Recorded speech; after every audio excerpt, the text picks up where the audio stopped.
It is the 10th of the 11th, 2012, and this is today's climate change update. Let's go ahead and get started on SOT.net. Days after the remote British Columbia archipelago of Haida Gwaii, Gwaii, emerged virtually unscathed from Canada's second strongest earthquake.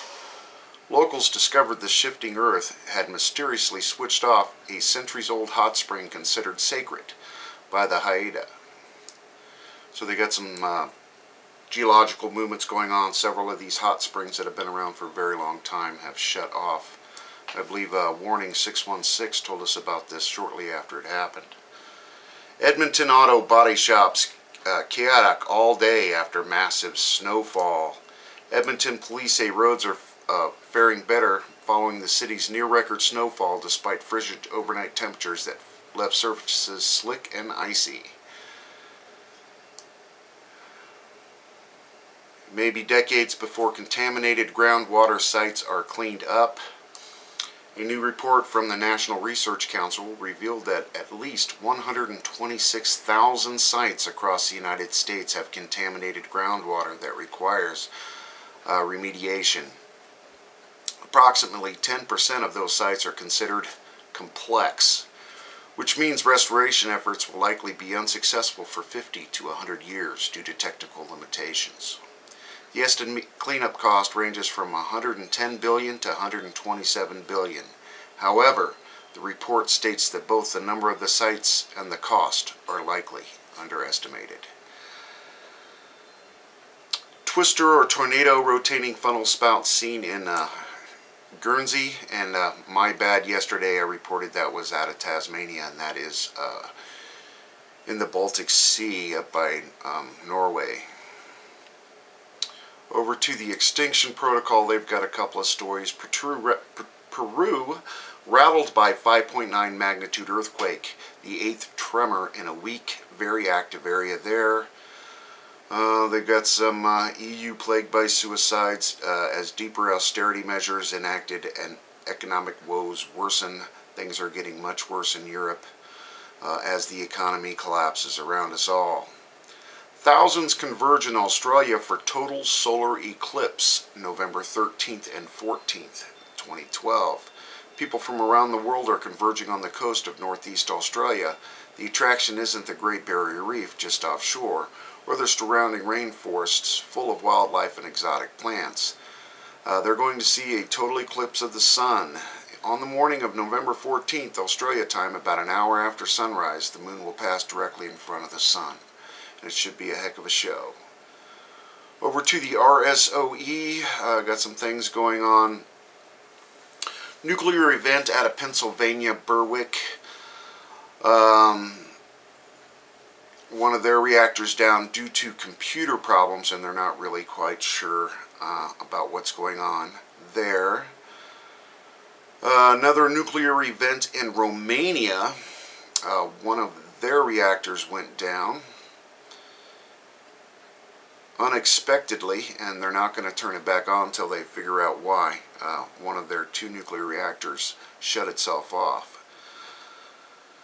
Power outages reports coming out of West Virginia, New Jersey, and New York, and of course after Hurricane Sandy, the disaster just compiles and compiles, and there are ongoing crazy situations as we speak, and we got some fresh power outages out of West Virginia.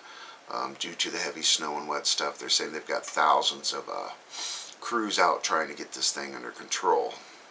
Flash flooding in Haiti, Nord region, not uncommon. They've cut down all their trees. They get a lot of flash flooding there.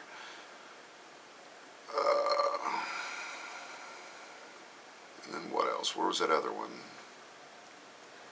Oh, extreme weather out of the state of Utah, Utah-wide. This is that big winter storm Brutus that's rolling through. It's an absolutely beautiful day here in Des Moines, 70 degrees. The motorcycles are out. People are, laughing and singing. But tomorrow's going to be a completely different day. Cold, wet, and Brutus will be upon us here in Des Moines. Over to the nuclear stuff. Let's go ahead and just go to E&E News. I'm really shocked. Growths on both young daughters' thyroids. I deeply regret making them stand outside for hours in high radiation. Now, these are parents out of Japan. Henry Kissinger, there's a name we haven't heard in a while. Linked think tank pressuring Japanese to keep nuclear power. GE, we bring good things to live in. Tepco to try and remove steel debris on top of fuel racks in number 3 pool. They have concern about the liner, as do we all. You got to remember number 3 is the one that really blew up big, where the actual cloud looked like an atomic blast. Tepco president will come clean your house in Fukushima. Yeah, right. Photos, smiling mascot asks Fukushima kids to gargle to stay safe from radiation. Radiation sparkles on happy children. Can you believe this? Officials sabotage at California's San Onofre nuclear power plant. Apparently they found some